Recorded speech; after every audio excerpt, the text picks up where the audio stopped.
Hi everyone. So I have a question for all of you before we begin this video. How many of you can actually read people beyond their words? Because most people listen to what someone says, not the intent behind their words.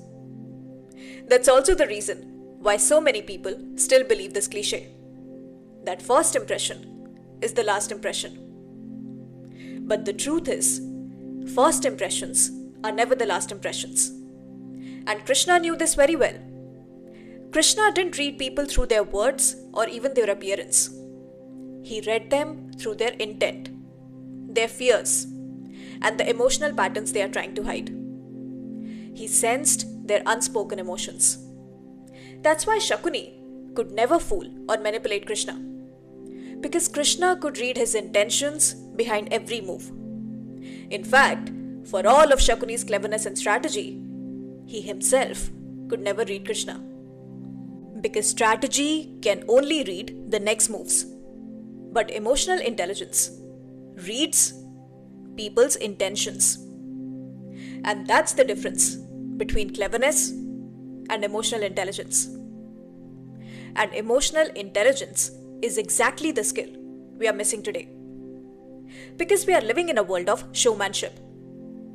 We assume that the person who speaks the most knows the most.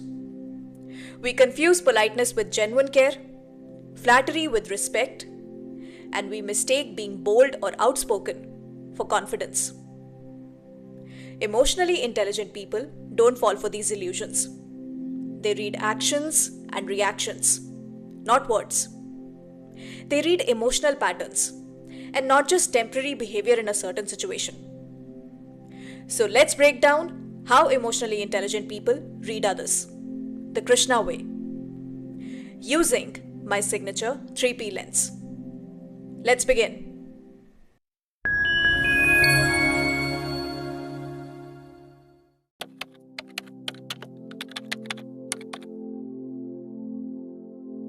So the biggest mistake we make when reading people is that we believe what's in front of our eyes. Reading people practically is not about how someone presents themselves. It's about noticing the patterns. The patterns people repeat in their actions and reactions without even realizing it. And Krishna did this effortlessly. Think of his peace visit to Hastinapur. Everyone was behaving politely, and Shakuni was the most diplomatic of all. He was polite, flattering, and very smooth in his words. But Krishna was not listening to the words. He was watching the pattern. Shakuni had the same emotional pattern in every situation. First he manipulated, then he dodged the main issue. Then he switched to politeness, and underneath all of it, he would hide his real agenda.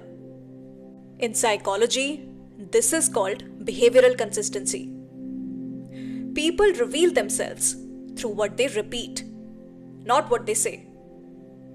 Krishna read that instantly, and that's emotional intelligence in its most practical form.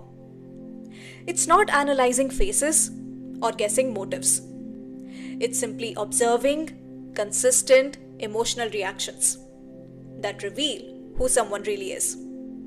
And in your real life, you have to do the same thing. First, watch how someone reacts when their point of view is challenged. Secondly, how do they respond when you tell them something true but uncomfortable for them to hear? And finally, how do they behave when things don't go their way or they're not in control? Anyone can perform once or twice, but what they keep repeating in their actions exposes their truth.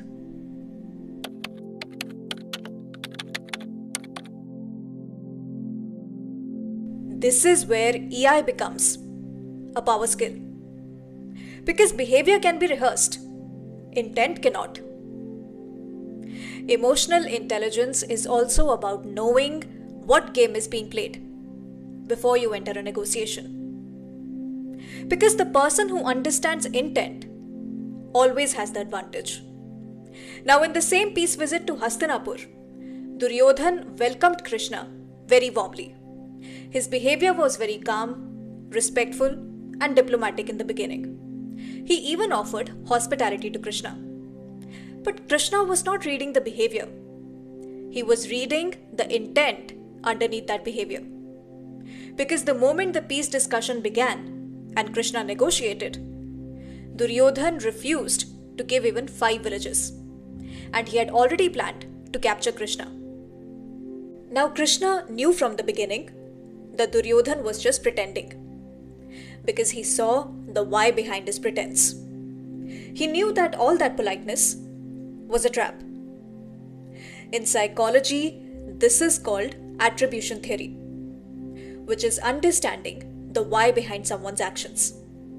And that is the profitable side of emotional intelligence. The ability to read the why or the intent, not just the behavior. Because that's what protects you from someone's manipulation, their performative honesty, and strategic charm. In your life, this ability of reading the intent helps you tell the difference between genuine honesty and performative honesty, real vulnerability and manipulative vulnerability, and confidence and ego. When you understand someone's intent, you never get blindsided. You stop over-trusting the wrong people and you stop under-trusting the right ones.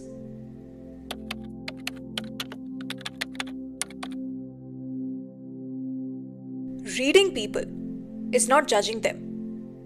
It's understanding them. And there's a big difference between the two. Majority of the people are judgmental in their observation, but never understanding. You need to have the ability to observe someone without judging them. Emotional intelligence is also about creating emotional safety for the people around you, so that they feel safe around you instead of constantly being analyzed. Krishna embodied this better than anyone. Think of Arjuna on the battlefield when he completely breaks down. He's overwhelmed, emotional, and confused. Krishna doesn't shame him. He doesn't call him weak. He doesn't judge the reaction.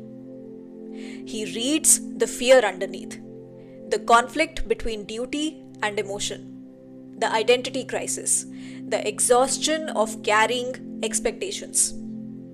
In psychology, this is called empathic accuracy, which is understanding someone's emotions without projecting your own emotions and judgment onto them. That is emotional intelligence. Seeing the truth without losing compassion. In your life, what happens is that you start reading people with clarity and plain and simple observation without any judgment. You read their behavior with understanding and empathy, not your own judgment and assumptions.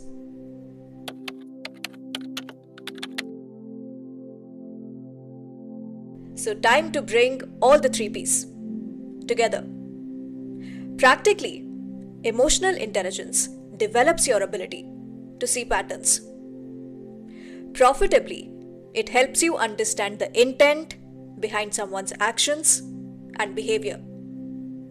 Purposefully, it helps you meet people with acceptance and openness. You still read people, but you read them without any judgment. This is how emotionally intelligent people read others. This is how Krishna read people. And this is why Shakuni, for all his cleverness, could never read him. Because emotional intelligence is not a soft skill. It's a power skill, a strategic advantage, a leadership skill, and a life skill.